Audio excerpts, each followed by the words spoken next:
I would not be having this conversation with you today. I would be dead. I wasn't responding to antibiotics and I was brain dead. From your point of view, you fell into a coffee table, you woke up in 2026. What does it feel like coming out of a coma? I've had to learn how to walk, talk, and move again. I'm not back to myself.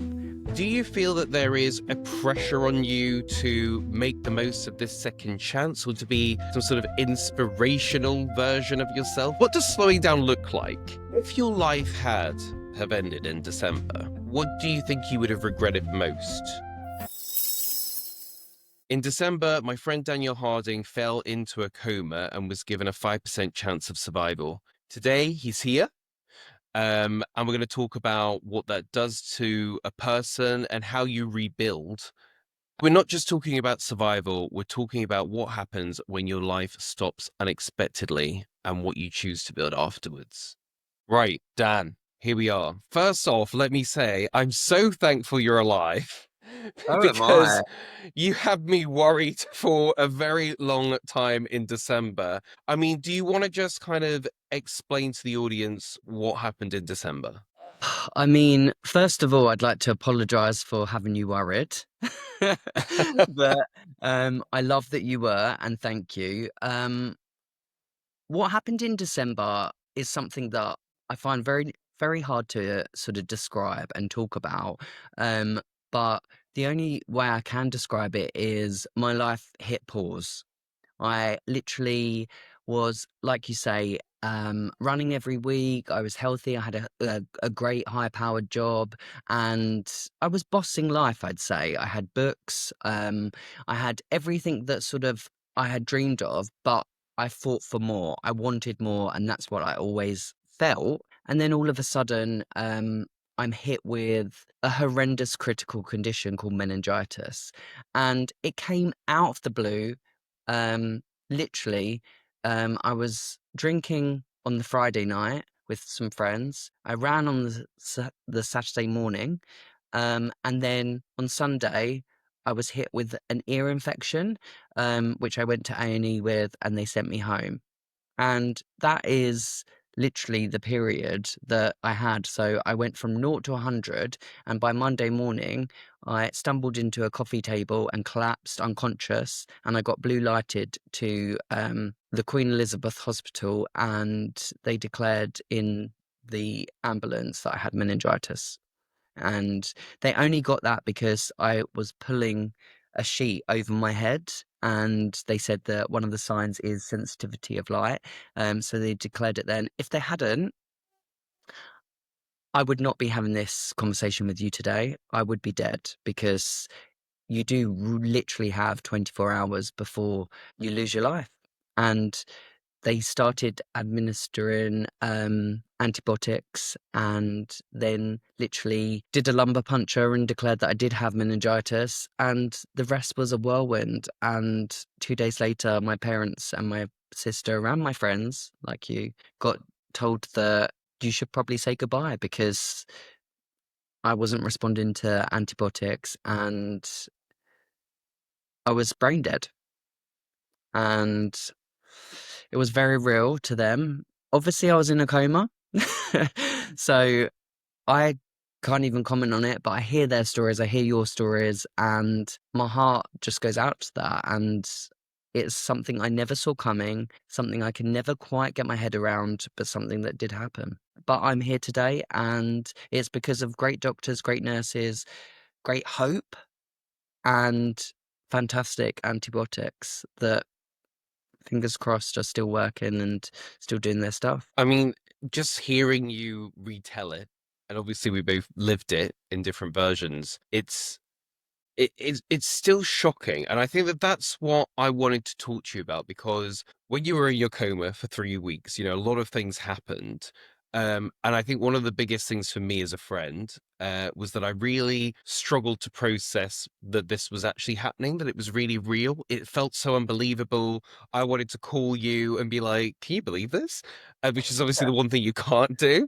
I've got to be honest, it just didn't make sense to me. It didn't feel real. Even visiting you in the hospital Mm. when you were not conscious did not I felt like this, you're going to wake up. And I think that the brain struggles to process, trauma like Mm. that. How did you begin to process it and understand what happened? Because from your point of view, obviously, you fell into a coffee table and then you woke up 3 years later. You missed Christmas. You missed New Year. It was a new Yes. year. You woke up in 2026. Like, how does what does it feel like coming out of a coma? First of all, is it like coming out of a long sleep? And how did you start to process the severity of what had happened? Listen, I go to bed on the 14th of December.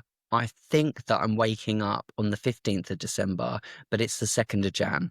And I'm waking up in a hospital bed, not my own bed where I fell asleep in, and with three doctors around me who are looking very concerned for me. That is how I wake up consciously. I was in and out of a coma for about 3 weeks. They tried to pull me out. I didn't quite pull through. There was a time when, obviously, like I say, I nearly died. There was lots of complications during that time where I was resting. If I could tell you exactly how I felt, it was confusion. Definitely confusion. It was like had gone to bed and then woken up, and it was a new year. 3 weeks had passed. It was horrendously hard to get your head around, and I was very confused. I thought I was in a movie at the time. I literally thought, I'm dead. This is death, and this is either the gates of hell or this is heaven, if that even exists, which I don't think. Well, I don't know. Who knows? I didn't.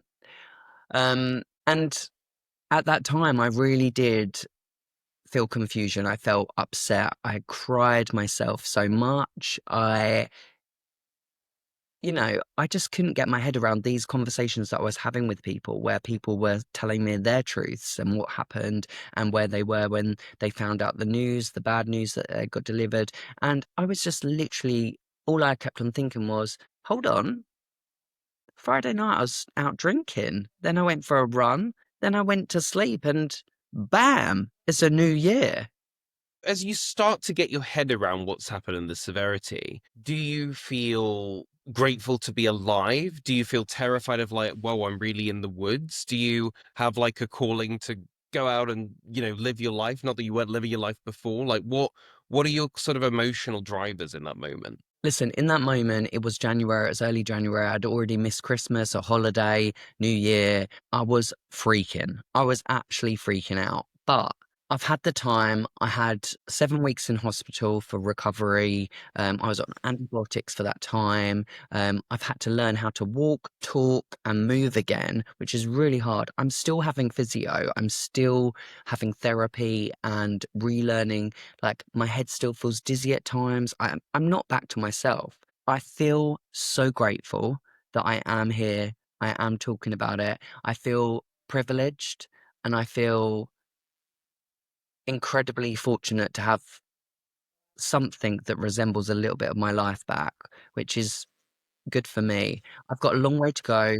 I've got a lot of things that I want to do, but I'm grateful. And I was living life 100 miles per hour.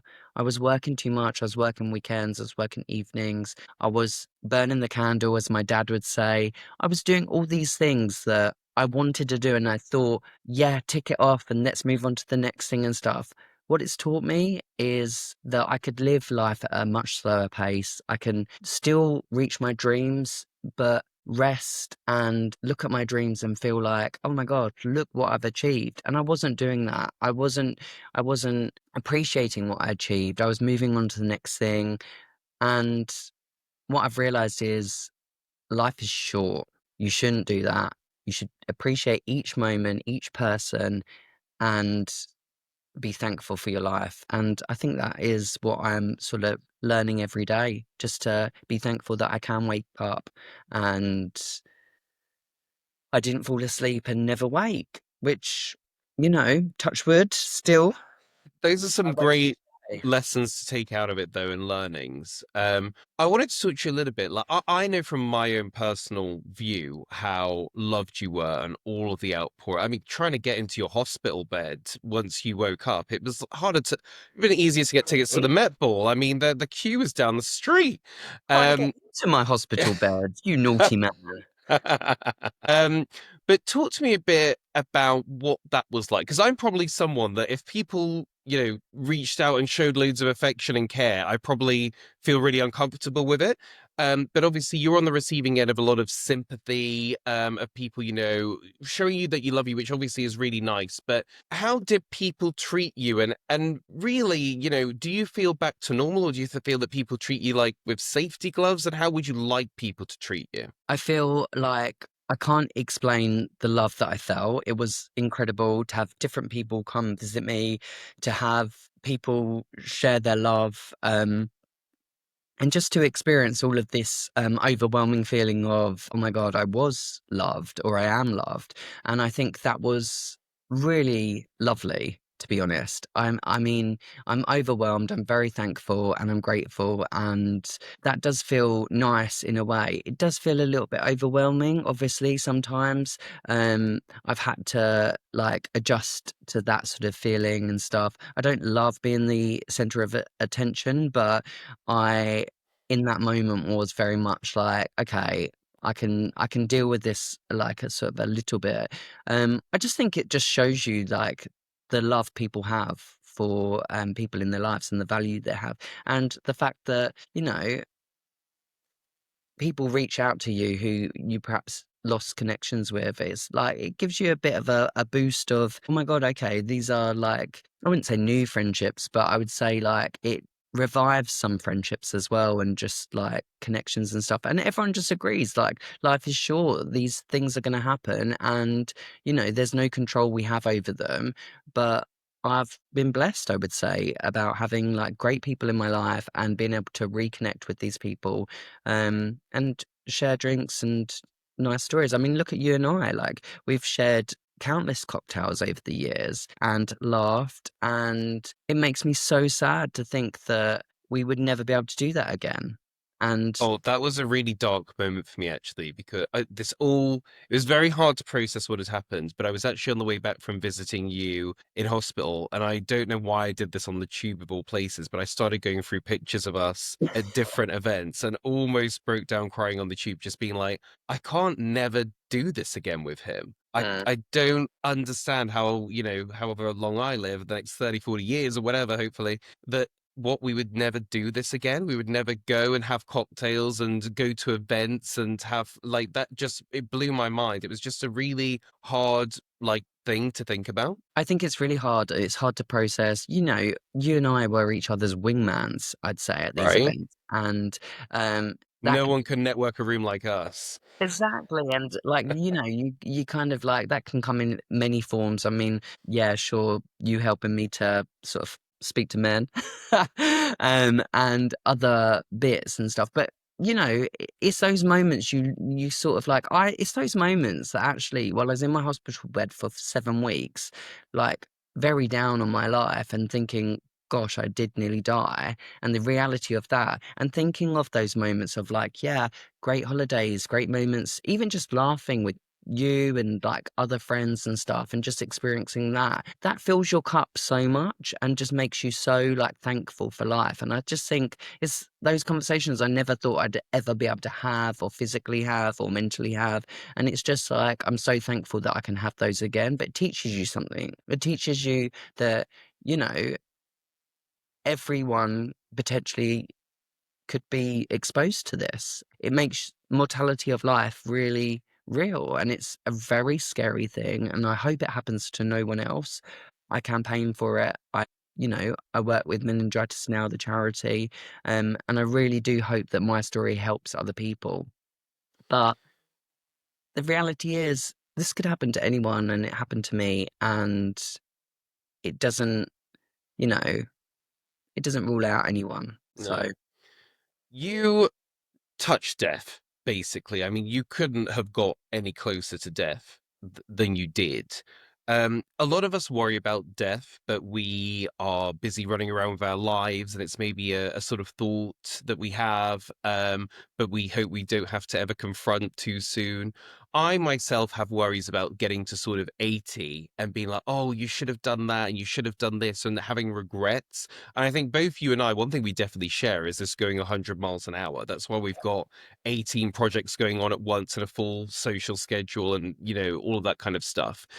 Now that you did have that close call with death, really serious, do you feel that there is a pressure on you to make the most of this second chance, or do you feel pressure to be, some sort of inspirational version of yourself? And does that put more pressure on? Like, how do you feel from that perspective? I think I have looked back at sort of before a coma and just what I'd accomplished in both work, in both social, in both other things, and looked at the areas of my life where potentially I felt at the time was lacking, and realized that actually, to be fair, like I probably wasn't lacking that much, and I probably needed to respect that more. And it has made me think, like, yes, come on, Daniel, you can still have the high powered job, the great social life and stuff, but you can slow down a little bit as well, and you'll still, achieve things. So I want to sort of take this moment and reevaluate and slow down a little bit, but I also want to do things. I have projects that I want to do. I've spoken to news outlets with the Kent outbreak of meningitis recently, which I've been like a voice of reason on. And also, you know, I am in the works of like sort of doing a book on this, and it's given me those sort of platforms and stuff to talk about it. So I'm excited about these projects and stuff, and I don't want to not do them, but I want to respect my body, respect my time, respect my connections and stuff. And so I think, yes, I feel like it's a second chance, and I'm very thankful for that.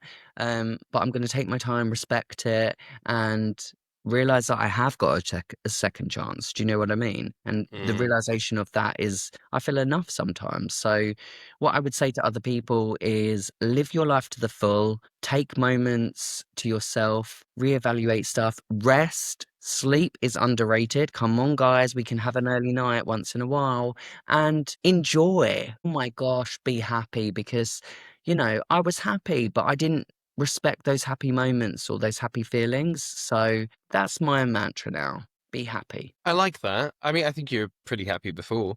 Um, but but yeah, I think it's interesting because I got to be honest with you. When it was clear that you were starting to pull through, I was actually quite interested, almost as a case study of like, I wonder how he will change coming out of this. Like, I wonder, like, from my own selfish perspective of, if my friend almost dies and then he completely changes his life in some direction, then actually I would follow his lead and be like, oh, that's the true meaning of this is what we should be doing. I like what you've said about slowing down a little bit. I think I definitely take that message. I get what does slowing down look like though?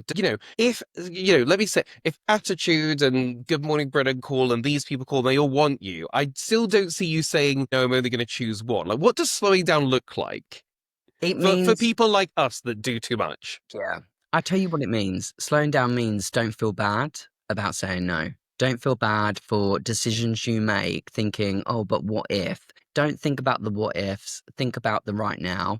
And you can still accept great projects and great moments and live your life and go on those holidays, go on those bits and stuff. But it's also okay to say no or to make cancel plans and stuff like that. I mean, you've got to think about yourself. You've got to live your life with a great sort of outlook of, okay, this is fine to rest and to recover and to not go 100 miles per hour. But at the same time, I think people should learn to appreciate what they've got, go out, live your life. But you can also go out for like half an hour and still have a good catch up, can't you? That's true. Talk to me a little bit about your relationship now with sort of uncertainty and how fragile life was. Because I would say that before this happened, you were someone definitely health conscious before. You would never leave sort of a mole unexamined by a doctor or something like that. You definitely looked after your health. Yeah. Does pulling through something like this make you feel stronger, like I've survived? Does it make you feel like, oh my God, that was almost it and it's fragile? Or does it make you feel a bit more case of like, what will be, will be? Where do you kind of sit on how frail life is now? I used to be one of those people that would run across a road, not the crossing. I would just run across and there might be a car that I was just like dodging and stuff. And I never thought I'm going to, get hit by the car or whatever. So in that sense, I took risks, but also I was incredibly health conscious. If I had a cough, I thought had an STI. Do you know what I mean? I wouldn't even go into a dark room. Goodness, I couldn't think about the health risk there. But I have understood the fragility of life doesn't just stop because, you don't get on the bus, you don't hold the thing of the tube and stuff. I actually think more than anything, actually pulling through this has given me a better outlook on health and stuff like that because I think, you can't avoid these things. They're going to find you if they do, or if that is your path or they want to or whatever. It's how you deal with it during the time before and the time after. I ran 3 times a week. I eat a pretty all right diet and I look after myself. And I think that that's all you can do in life. And you're not prepared for what's going to come, but you can prepare a little bit. So I would say that the fragility of life is incredibly real right now, but at the same time, I'm living my life to the full as much as I can, and I'm thankful for each day. And, a health scare is probably not going to stop that. When you have come through something like this, which is incredibly hard, now you're almost in this, you know, after phase. I know that you're still not back 100% to yourself, but you have pulled through, which is great. But what would you say people don't realize is sort of hard about recovering and, you know, getting used to the new you? Do you know what? And I've done a lot of interviews with the BBC about obviously meningitis and that outbreak in Kent and stuff. And I think the hardest thing that people don't understand when you've been through a critical condition is the recovery afterwards. Like meningitis can also be considered a hidden disorder because the fatigue, the chronic fatigue you feel is horrendous. The fact that, I can't even run right now. I used to run 3 times a week. I can barely run across a road, let alone like have that freedom of like pounding out the pavement and stuff like that. And it's little things like that that think that people just can't get their head around of, recovery is real and recovery should be respected. Physio you should do every day if you can. And I think that you should give yourself the time. And my work have been fantastic and not put pressure on me to go back or whatever, which I really respect. And I've got a great company that I work for. But also, I've got to respect myself. I've got to listen to my body. I've got to listen to like my recovery process. And I think that's something that, me before would never have got my head around. I'd been like, especially hidden disorders or anything like that, I'd been like, well, if you can't see it, is it even real? And I know it is. I now Well, have now, chronic fatigue. I'm a napper. I'm a napper. well, now you've made me feel really bad because you told me before this interview you were tired and asked if we And could you push didn't to another day. listen. And I was like, no, we're doing it. Now I feel like a horrible person. But it'll bring me on to another question, actually. Well, something I sort of asked before, but in this recovery phase, like, what do you want from the people around you? Do you want people that I would say maybe is more the role I play, which is like, I'm going to treat you like I did before because that's our friendship and that's it. Do you need those people that kind of, you can always forget about what's happened? Whereas, and I'm sure there are people you need in your life where it's like, I just need to sit down and just go through this element of what's happened today. And I just need you to listen. Like, what are the roles you need people to play in your life? And how do people know what role they are playing for you? I think with anything that anyone goes through in life, and this can be critical conditions, illnesses, it can even be like parenting and marriage, sort of breakdowns or whatever you go through, I feel like you need to sort of go on your own sort of like feelings and stuff. Now, for me, I am one of those people that want to be confronted with questions, or I'm a asker myself. So, I feel like people can be measured in that respect and just ask me what they want to say, share their own experiences and stuff. At the same time, it's like people that, want to talk about the news or what they did at the weekend and stuff like that. To have a mix of that is perfect for me. I don't want anyone to feel like they can't say like, oh, I went to a birthday party at the weekend. It was so fun. Tell me. Oh my goodness, you snogged a guy? Yes. Oh my God, tell me. I'm here for it. I'm seated. Everyone loves that sort of bit of gossip and stuff. And I think that's something I actually missed in hospital a little bit because, I was there for 7 weeks. During that time, I didn't watch telly because my eyesight sort of had out of focus due to obviously antibiotics and stuff. So I couldn't really like do too much. But I crave those moments of having a conversation with you or like with, my sister and or over a cheeky cocktail or something like that. Like those moments are just so precious and so great. And it makes me more grateful that I have had them as well. But be the person you would want someone to be for you. And that is my advice. That's a good advice. A bit of a hypothetical now. If I could have told you this time last year what was going to happen, what would it have changed? I'd have absolutely shit myself and wrapped myself in cotton wool and, that bubble wrap that you pop, that would be all around me. I wouldn't, I would not be going out because this is a bacterial infection. I'm not going to go out so that I can catch it. I'd be protecting myself. And then if I hadn't got it, I'd be absolutely freaking out that it was a Final Destination moment. You know that movie where they avoid death and then it finds them again? Oh my goodness, I couldn't. So, in all honesty, I'm glad you didn't have that information because I would have freaked the fuck out. Yeah, that's it. Sometimes when people know their time is limited, they, go and do a bucket list or whatever. But I'm glad that you would have just hidden in the house and wrapped yourself in cotton wool. I'm freaked out. I'd have freaked out. Um, I'm gonna ask you a hard question now. Okay, Um, I love a hard question. if your life had have ended in December, what do you think you would have regretted most? In all honesty, that I Hmm. didn't put down my phone enough.